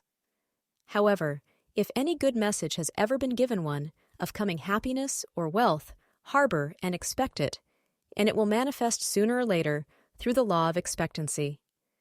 Man's will should be used to back the universal will. I will that the will of God be done. It is God's will to give every man every righteous desire of his heart, and man's will should be used to hold the perfect vision without wavering. The prodigal son said, "I will arise and go to my father." It is indeed often an effort of the will to leave the husks and swine of mortal thinking. It is so much easier for the average person to have fear than faith, so faith is an effort of the will. As man becomes spiritually awakened, he recognizes that any external inharmony is the correspondence of mental inharmony. If he stumbles or falls, he may know he is stumbling or falling in consciousness. One day, a student was walking along the street, condemning someone in her thoughts. She was saying mentally, "That woman is the most disagreeable woman on earth," when suddenly 3 Boy Scouts rushed around the comer and almost knocked her over. She did not condemn the Boy Scouts, but immediately called on the law of forgiveness and saluted the divinity in the woman. Wisdom's way are ways of pleasantness, and all her paths are peace. When one has made his demands upon the universal, he must be ready for surprises. Everything may seem to be going wrong, when in real, it is going right. For example, a woman was told that there was no loss in divine mind, therefore, she could not lose anything which belonged to her. Anything lost would be returned, or she would receive its equivalent. Several years previously, she had lost $2,000. She had loaned the money to a relative during her lifetime, but the relative had died, leaving no mention of it in her will. The woman was resentful and angry, and as she had no written statement of the transaction, she never received the money, so she determined to deny the loss and collect the $2,000 from the Bank of the Universal. She had to begin by forgiving the woman, as resentment and unforgiveness closed the doors of this wonderful bank. She made this statement, "I deny loss. There is no loss in divine mind, therefore, I cannot lose the $2,000, which belong to me by divine right." As one door shuts, another door opens. She was living in an apartment house which was for sale, and in the lease was a clause stating that if the house was sold, the tenants would be required to move out within 90 days. Suddenly, the landlord broke the leases and raised the rent. Again, injustice was on her pathway. But this time she was undisturbed. She blessed the landlord and said, "As the rent has been raised, it means that I'll be that much richer, for God is my supply." New leases were made out for the advanced rent, but by some divine mistake, the 90 days clause had been forgotten. Soon after, the landlord had an opportunity to sell the house. On account of the mistake in the new leases, the tenants held possession for another year. The agent offered each tenant $200 if he would vacate. Several families moved. 3 remained, including the woman. A month or 2 passed, and the agent again appeared. This time he said to the woman, "Will you break your lease for the sum of $1,500? It flashed upon her, "Here comes the $2,000. She remembered having said to friends in the house, "We will all act together if anything more is said about leaving." So her lead was to consult her friends. These friends said, "Well, if they have offered you $1,500, they will certainly give $2,000. So she received a check for $2,000 for giving up the apartment. It was certainly a remarkable working of the law, and the apparent injustice was merely opening the way for her demonstration. It proved that there is no loss, and when man takes his spiritual stand, he collects all that is his from this great reservoir of good. I will restore to you the years the locusts have eaten. The locusts are the doubts, fears, resentments, and regrets of mortal thinking. These adverse thoughts alone rob man. For no man gives to himself but himself, and no man takes away from himself but himself. Man is here to prove God and to bear witness to the truth, and he can only prove God by bringing plenty out of lack and justice out of injustice. Prove me now herewith, saith the Lord of hosts, if I will not open you the windows of heaven and pour out a blessing, that there shall not be room enough to receive it. Perfect self-expression, or the divine design. No wind can drive my bark astray, nor change the tide of destiny. There is for each man perfect self-expression. There is a place which he is to fill, and no one else can fill, something which he is to do, which no one else can do. It is his destiny. This achievement is held, a perfect idea in divine mind, awaiting man's recognition. As the imaging faculty is the creative faculty, it is necessary for man to see the idea before it can manifest. So man's highest demand is for the divine design of his life. He may not have the faintest conception of what it is, for there is, possibly, some marvelous talent hidden deep within him. His demand should be, "Infinite Spirit, open the way for the divine design of my life to manifest. Let the genius within me now be released. Let me see clearly the perfect plan." The perfect plan includes health, wealth, love, and perfect self-expression. This is the square of life, which brings perfect happiness. When one has made this demand, he may find great changes taking place in his life, for nearly every man has wandered far from the divine design. I know, in one woman's case, it was as though a cyclone had struck her affairs, but readjustments came quickly, and new and wonderful conditions took the place of old ones. Perfect self-expression will never be labor, but of such absorbing interest that it will seem almost like play. The student knows, also, as man comes into the world financed by God, the supply needed for his perfect self-expression will be at hand. Many a genius has struggled for years with the problem of supply, when his spoken word and faith would have released quickly the necessary funds. For example, after the class, one day, a man came to me and handed me a cent. He said, "I have just 7 cents in the world, and I'm going to give you one. For I have faith in the power of your spoken word. I want you to speak the word for my perfect self-expression and prosperity." I spoke the word, and did not see him again until a year later. He came in one day, successful and happy, with a roll of yellow bills in his pocket. He said, "Immediately after you spoke the word, I had a position offered me in a distant city, and am now demonstrating health, happiness, and supply." A woman's perfect self-expression may be in becoming a perfect wife, a perfect mother, a perfect homemaker, and not necessarily in having a public career.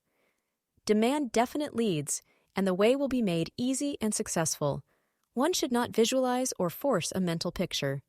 When he demands the divine design to come into his conscious mind, he will receive flashes of inspiration and begin to see himself making some great accomplishment. This is the picture, or idea, he must hold without wavering. The thing man seeks is seeking him. The telephone was seeking Bell. Parents should never force careers and professions upon their children. With a knowledge of spiritual truth, the divine plan could be spoken for, early in childhood or prenatally. A prenatal treatment should be, let the God in this child have perfect expression. Let the divine design of his mind, body, and affairs be made manifest throughout his life, throughout eternity. God's will he done, not man's. God's pattern, not man's pattern, is the command we find running through all the scriptures, and the Bible is a book dealing with the science of the mind. It is a book telling man how to release his soul, or subconscious mind, from bondage. The battles described are pictures of man waging war against mortal thoughts. A man's foes shall be they of his own household. Every man is Jehoshaphat, and every man is David, who slays Goliath, mortal thinking, with a little white stone, faith. So man must be careful that he is not the wicked and slothful servant who buried his talent. There is a terrible penalty to be paid for not using one's ability. Often fear stands between man and his perfect self-expression. Stage fright has hampered many a genius. This may be overcome by the spoken word or treatment. The individual then loses all self-consciousness and feels simply that he is a channel for infinite intelligence to express itself through. He is under direct inspiration, fearless and confident, for he feels that it is the Father within him who does the work. A young boy came often to my class with his mother. He asked me to speak the word for his coming examinations at school. I told him to make the statement, I am one with infinite intelligence. I know everything I should know on this subject. He had an excellent knowledge of history, but was not sure of his arithmetic. I saw him afterwards, and he said, I spoke the word for my arithmetic and passed with the highest honors, but thought I could depend on myself for history and got a very poor mark. Man often receives a setback when he is too sure of himself, which means he is trusting to his personality and not the Father within. Another one of my students gave me an example of this.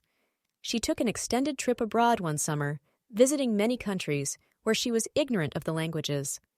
She was calling for guidance and protection every minute, and her affairs went smoothly and miraculously.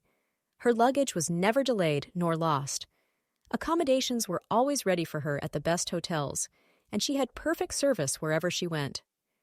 She returned to New York. Knowing the language, she felt God was no longer necessary, so looked after her affairs in an ordinary manner. Everything went wrong, her trunks delayed, amid inharmony and confusion. The student must form the habit of practicing the presence of God every minute. In all thy ways acknowledge him. Nothing is too small or too great. Sometimes an insignificant incident may be the turning point in a man's life. Robert Fulton, watching some boiling water, simmering in a tea kettle, saw a steamboat. I have seen a student often keep back his demonstration through resistance or pointing the way. He pins his faith to one channel only and dictates just the way he desires the manifestation to come, which brings things to a standstill. My way, not your way, is the command of infinite intelligence. Like all power, be it steam or electricity, it must have a non-resistant engine or instrument to work through, and man is that engine or instrument. Over and over again, man is told to stand still. O Judah, fear not, but tomorrow go out against them, for the Lord will be with you. You shall not need to fight this battle. Set yourselves, stand ye still, and see the salvation of the Lord with you.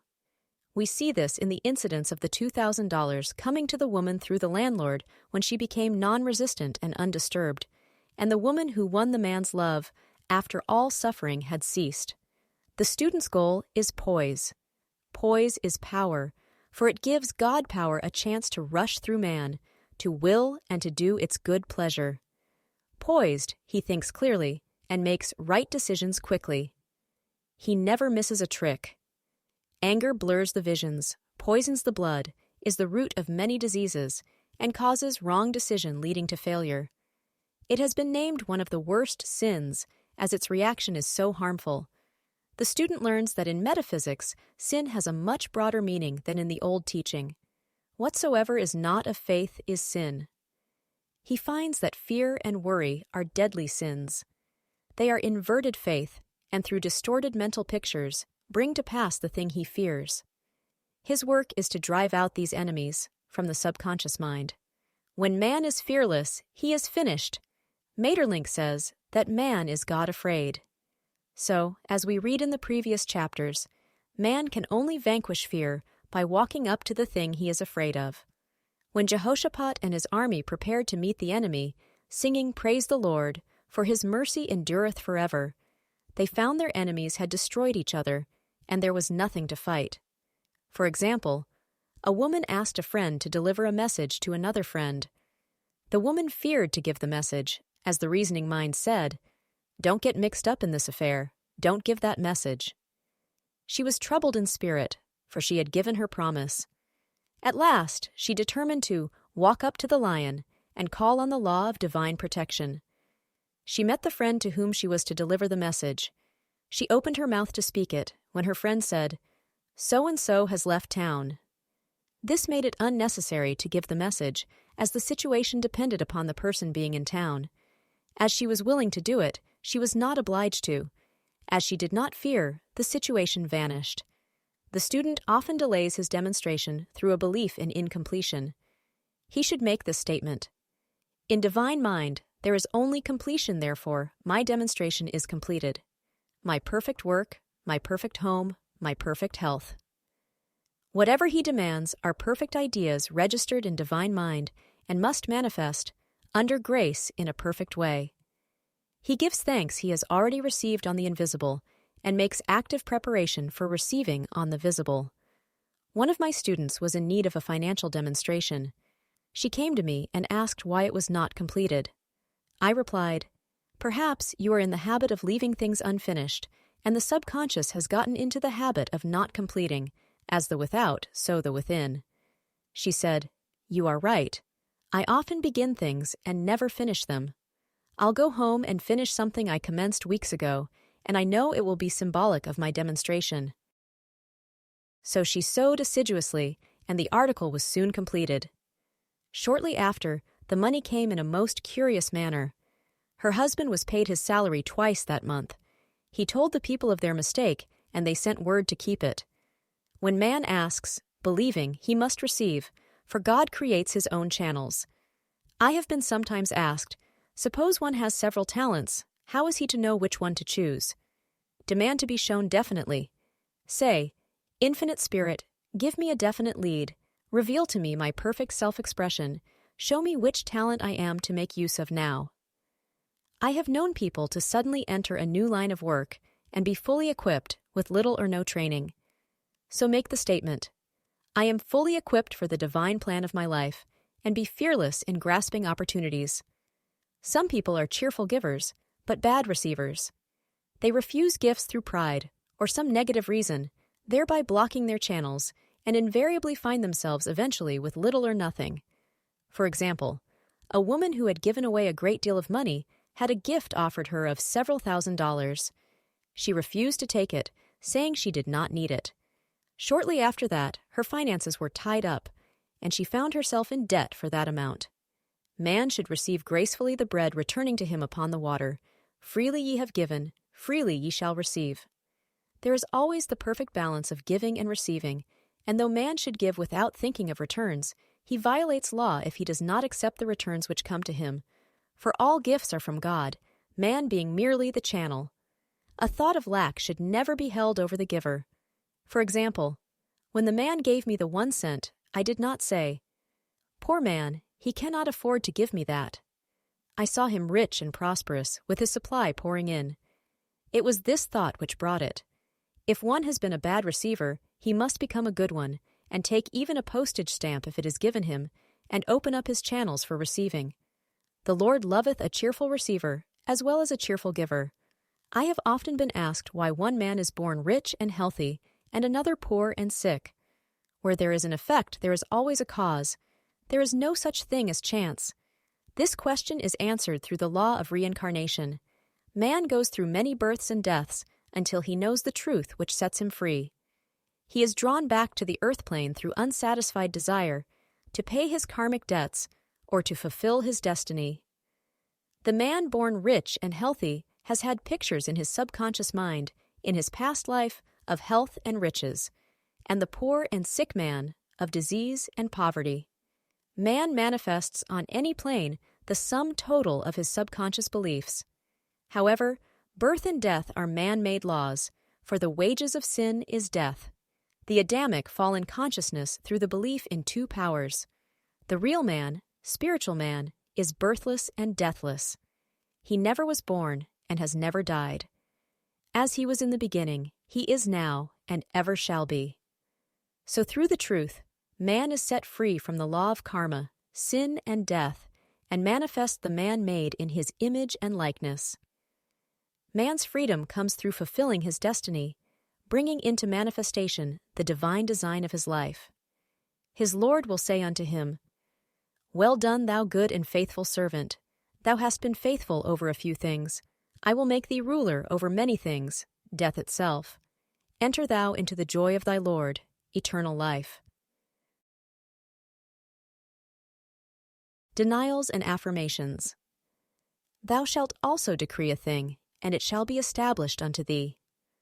All the good that is to be made manifest in man's life is already an accomplished fact in divine mind, and is released through man's recognition or spoken word, so he must be careful to decree that only the divine idea be made manifest, for often he decrees, through his idle words, failure or misfortune. It is, therefore, of the utmost importance to word one's demands correctly, as stated in a previous chapter. If one desires a home, friend, position, or any other good thing, make the demand for the divine selection. For example, Infinite Spirit, open the way for my right home, my right friend, my right position. I give thanks it now manifests under grace in a perfect way. The latter part of the statement is most important. For example, I knew a woman who demanded $1,000. Her daughter was injured, and they received $1,000 indemnity, so it did not come in a perfect way. The demand should have been worded in this way. Infinite Spirit, I give thanks that the $1,000, which is mine by divine right, is now released and reaches me under grace, in a perfect way. As one grows in a financial consciousness, he should demand that the enormous sums of money, which are his by divine right, reach him under grace, in perfect ways. It is impossible for man to release more than he thinks is possible, for one is bound by the limited expectancies of the subconscious. He must enlarge his expectancies in order to receive in a larger way. Man so often limits himself in his demands. For example, a student made the demand for $600 by a certain date. He did receive it, but heard afterwards that he came very near receiving $1,000, but he was given just $600 as the result of his spoken word. They limited the Holy One of Israel. Wealth is a matter of consciousness. The French have a legend giving an example of this. A poor man was walking along a road when he met a traveler who stopped him and said, "My good friend, I see you are poor. Take this gold nugget, sell it, and you will be rich all your days." The man was overjoyed at his good fortune and took the nugget home. He immediately found work and became so prosperous that he did not sell the nugget. Years passed, and he became a very rich man. One day he met a poor man on the road. He stopped him and said, "My good friend, I will give you this gold nugget, which, if you sell, will make you rich for life." The mendicant took the nugget, had it valued, and found it was only brass. So we see, the first man became rich through feeling rich, thinking the nugget was gold. Every man has within himself a gold nugget. It is his consciousness of gold, of opulence, which brings riches into his life. In making his demands, man begins at his journey's end, that is, he declares he has already received. Before ye call, I shall answer. Continually affirming establishes the belief in the subconscious. It would not be necessary to make an affirmation more than once if one had perfect faith. One should not plead or supplicate, but give thanks repeatedly that he has received. The desert shall rejoice and blossom as the rose. This rejoicing which is yet in the desert, state of consciousness, opens the way for release.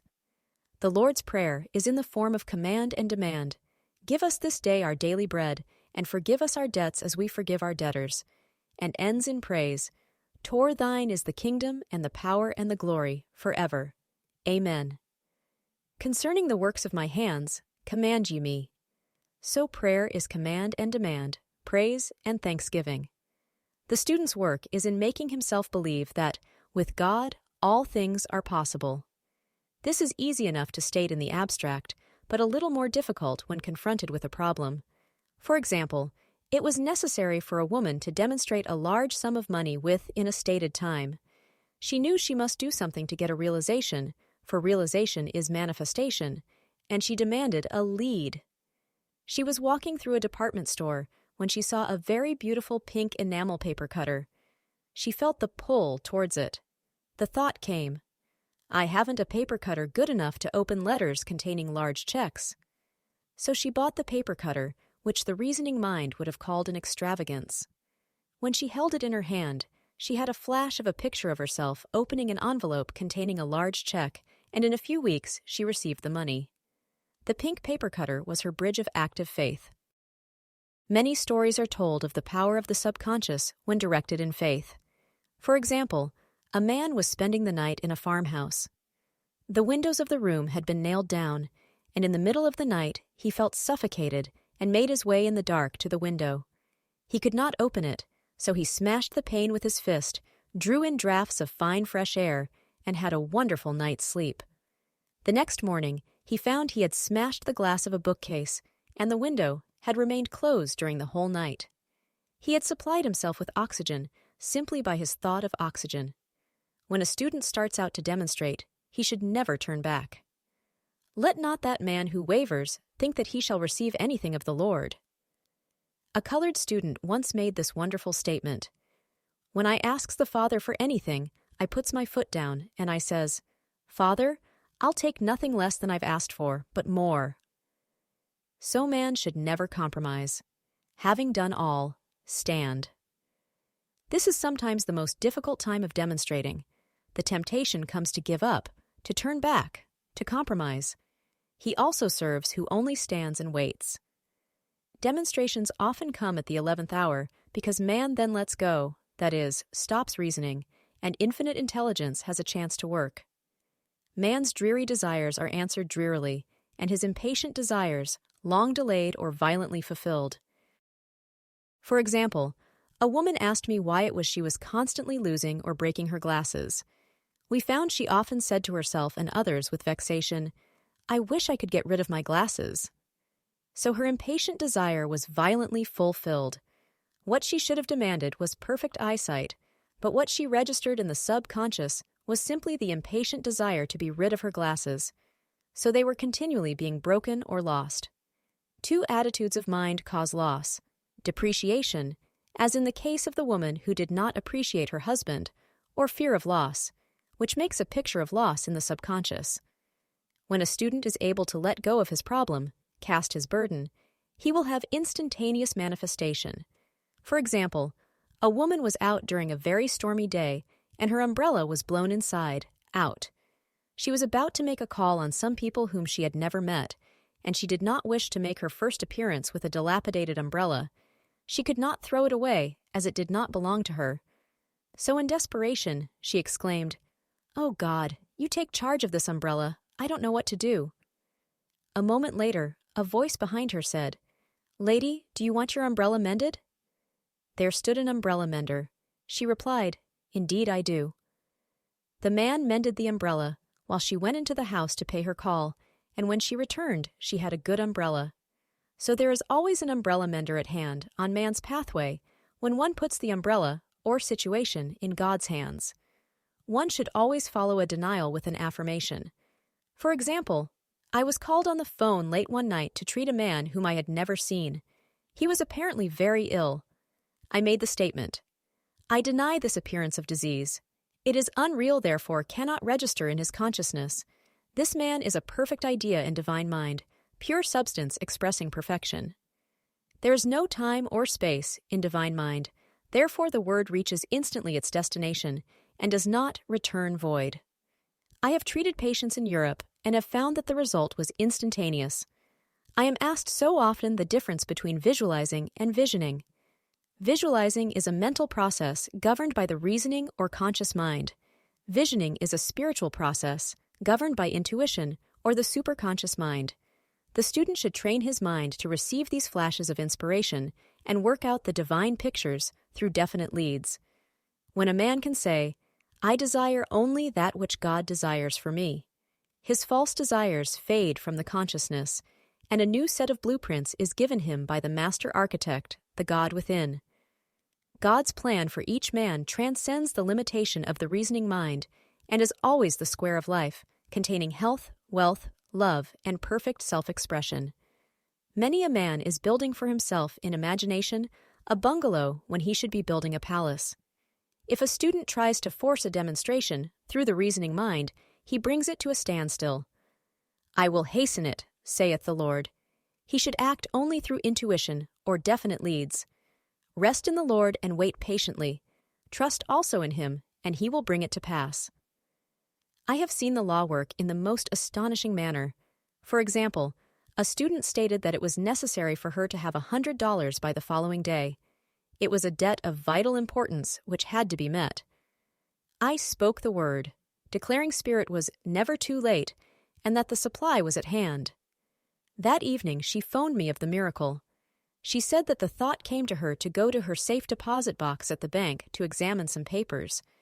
She looked over the papers, and at the bottom of the box was a new $100 bill. She was astounded, and said she knew she had never put it there, for she had gone through the papers many times. It may have been a materialization, as Jesus Christ materialized the loaves and fishes. Man will reach the stage where his word is made flesh, or materialized instantly. The fields, ripe with the harvest, will manifest immediately, as in all of the miracles of Jesus Christ. There is a tremendous power alone in the name Jesus Christ. It stands for truth made manifest. He said, "Whatsoever ye ask the Father, in my name, he will give it to you." The power of this name raises the student into the fourth dimension, where he is freed from all astral and psychic influences, and he becomes unconditioned and absolute, as God Himself is unconditioned and absolute. I have seen many healings accomplished by using the words, "in the name of Jesus Christ." Christ was both person and principle, and the Christ within each man is his Redeemer and salvation. The Christ within is his own fourth-dimensional self, the man made in God's image and likeness. This is the self which has never failed, never known sickness or sorrow, was never born, and has never died. It is the resurrection and the life of each man. "No man cometh to the Father save by the Son," means that God, the universal, working on the place of the particular, becomes the Christ in man, and the Holy Ghost means God in action. So daily, man is manifesting the Trinity of Father, Son, and Holy Ghost. Man should make an art of thinking. The master thinker is an artist, and is careful to paint only the divine designs upon the canvas of his mind, and he paints these pictures with masterly strokes of powder and decision, having perfect faith that there is no power to mar their perfection, and that they shall manifest in his life the ideal made real. All power is given man, through right thinking, to bring his heaven upon his earth, and this is the goal of the game of life. The simple rules are fearless faith, non-resistance, and love. May each reader be now freed from that thing which has held him in bondage through the ages, standing between him and his own, and know the truth which makes him free, free to fulfill his destiny, to bring into manifestation the divine design of his life, health, wealth, love, and perfect self-expression. Be ye transformed by the renewing of your mind. Denials and affirmations for prosperity. God is my unfailing supply, and large sums of money come to me quickly, under grace, in perfect ways. For right conditions. Every plan my Father in heaven has not planned shall be dissolved and dissipated, and the divine idea now comes to pass. For right conditions. Only that which is true of God is true of me, for I and the Father are one. For faith. As I am one with God, I am one with my good, for God is both the giver and the gift. I cannot separate the giver from the gift, for right conditions. Divine love now dissolves and dissipates every wrong condition in my mind, body, and affairs. Divine love is the most powerful chemical in the universe and dissolves everything which is not of itself. For health, divine love floods my consciousness with health, and every cell in my body is filled with light. For the eyesight. My eyes are God's eyes. I see with the eyes of spirit. I see clearly the open way. There are no obstacles on my pathway. I see clearly the perfect plan. For guidance, I am divinely sensitive to my intuitive leads and give instant obedience to thy will. For the hearing. My ears are God's ears. I hear with the ears of spirit. I am non-resistant and am willing to be led. I hear glad tidings of great joy. For right work, I have a perfect work in a perfect way. I give a perfect service for perfect pay. For freedom from all bondage, I cast this burden on the Christ within, and I go free. The end. Thank you for listening.